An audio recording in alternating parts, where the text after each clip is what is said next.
Kuwalat saka ucapane.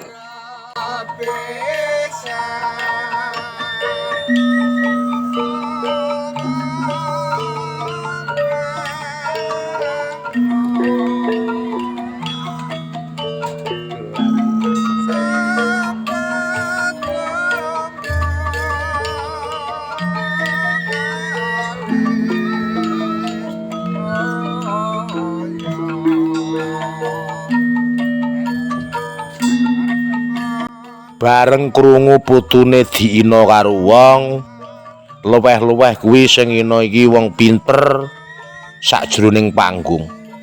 Mbah Sura atine rada gela.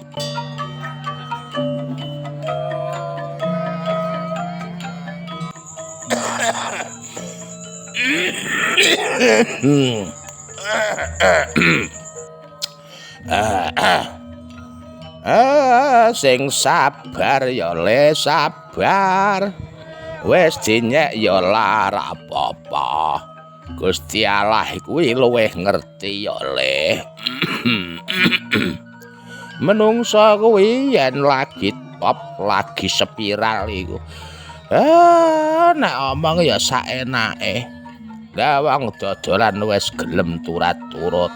Kok ya digoblok-goblokke. Ya wis kebangetan tenan. Awakmu to le.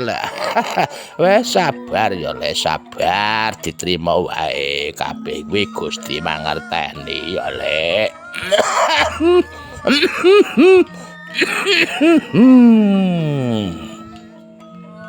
Grenenge Mbah Sura nuturi putune sing saben dina mbogane mung dodolan es disunggi nang keramaian. Alah, aku yo denger nek ngono dadi tuntunan-tuntunan bareng apane. Ora tuntunan iku tontonan iku wis ora gathuk. Aku lek ngerti padha ae do ndelokno HP. Aku janjane ora nrimakno bojoku kok digoblok-goblokno aku mangan sembarang jaluk dheke apa kepiye. Dian tenan iku. Semolane ngene iku padha karo engko ki titeni omong aku panas taun tadi hapus karo udan sedina entak rek banjir bandang. Wis titeni aku krungu Mbah Sura padha wae aku ya krungu. Wis tak tinggal ning pawon ae lha apa mari ora usah digundem, ora usah drembok. Yu Paijah melu ngoceh gelo perkara bojone kang cendol dinyek.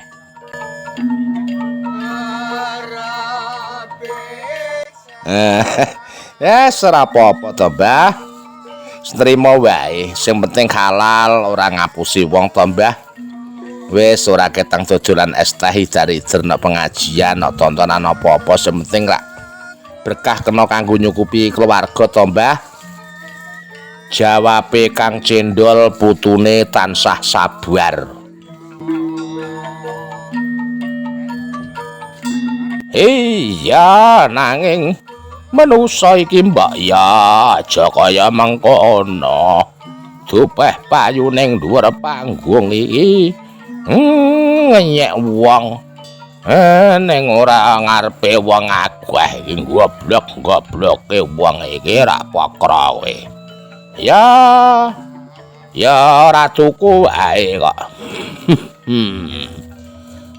Sing ditiru sapa kowe gurune iku? Ora urus tenan iki. Ora genah blas. Mbah Sura katon rada jengkel banget, lungguh ning lincak karo udut kelan-kelin.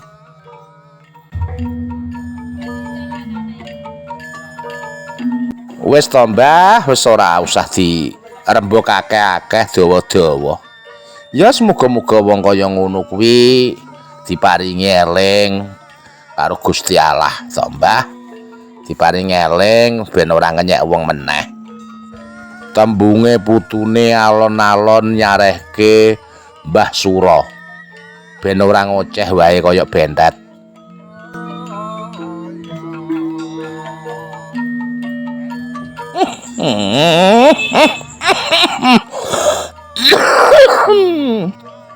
Ngono kok jare tuntunan kok malah dadi tontonan. Ngono kok diceluk dus apa bos kowe? Ora pokro. Jawabe Mbah Sura karo takon putune.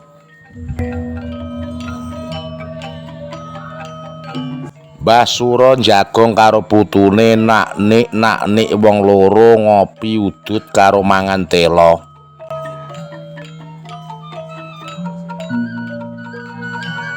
Pancen Gusti sing gawe urip kuwi yen arep ngunggahake derajate menungsa ora kurang jalarane. Ora ana sing bisa malangi lan uga ora ana sing bisa nolak.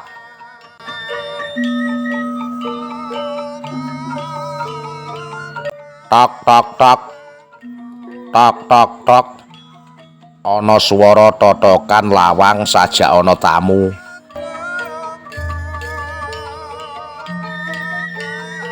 Kula nuwun, Mbah. Kula nuwun. Mbah Sura. Kula ingkang sowan, Mbah. Kula Sukma Sekti, Mbah. Jenenge kula Sukma Sekti, Mbah. Tembunge tamu mau nata omahe Mbah Sura.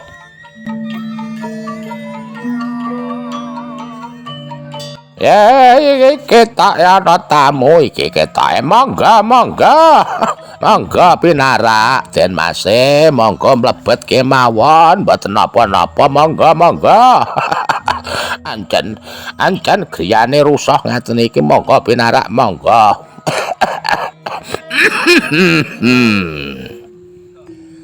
Jawabe Mbah Sura sing lagi njagong karo Kang Cendol bakul teh hider.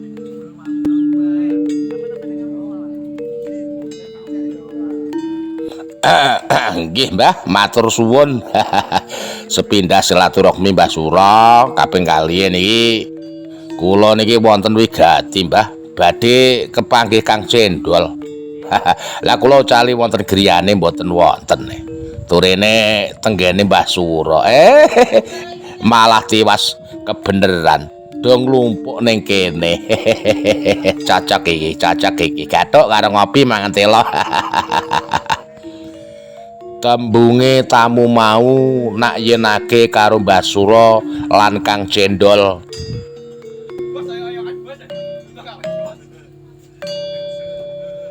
Oh nggih, Mas.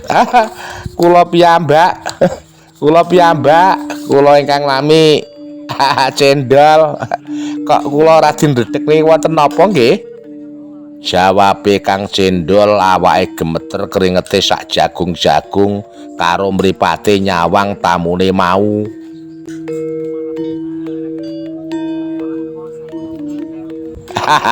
Mboten napa-napa kok Kang. Kula niki mewakili saking kanca-kanca. Nggih ngrasakake prihatin sami gumun kalih sampeyan ing atase dodolan es teh kok tesih wonten nek tiyang ingkang ina, tiyang kang ngenyek. Malah goblok-goblokake.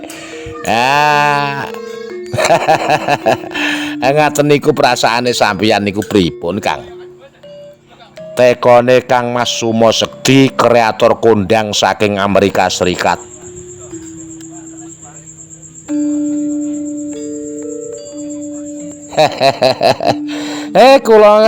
Kula menika nggih dapur tiang alit, pedamelane kula nggih amung dodolan es teh kok. Dimas, mboten napa-napa Mbok menawa menika ujiane kula.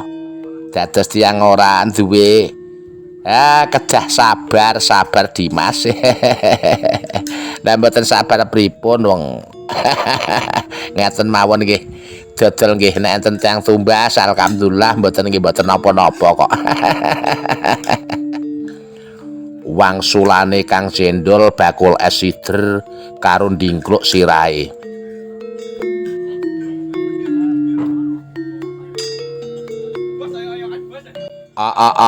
Ngoten. Nek ngoten menika jumbuh kudangane para alim. Are ana unen-unen iki sak landhep-landhepe pedange wong mukmin kuwi jare sabar karo ndonga rak ya ngoten ta. Leres. Jawabe Kang Mas Sumosti karo mesem lan guyu.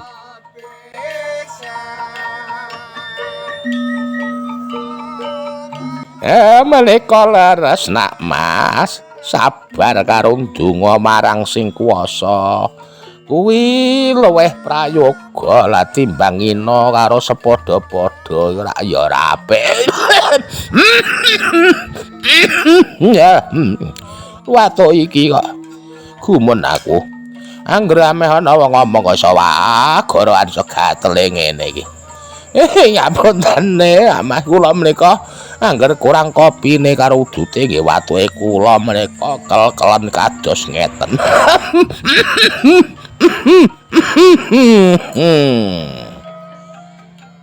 Mbah Sura ncelethuk nambahi ukara karo watuke kepingkel-pingkel.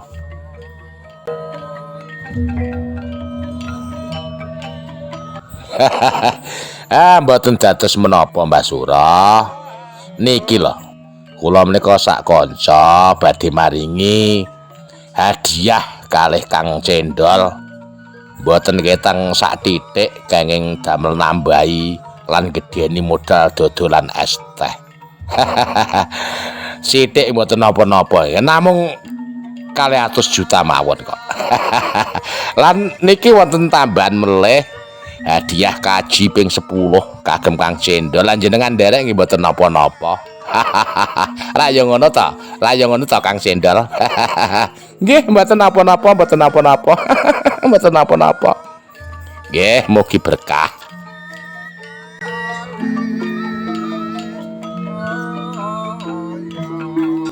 Mbah Sura lan Kang Cendol bareng krungu hadiah mau, wong loro padha semaput klenger ora eling daratan.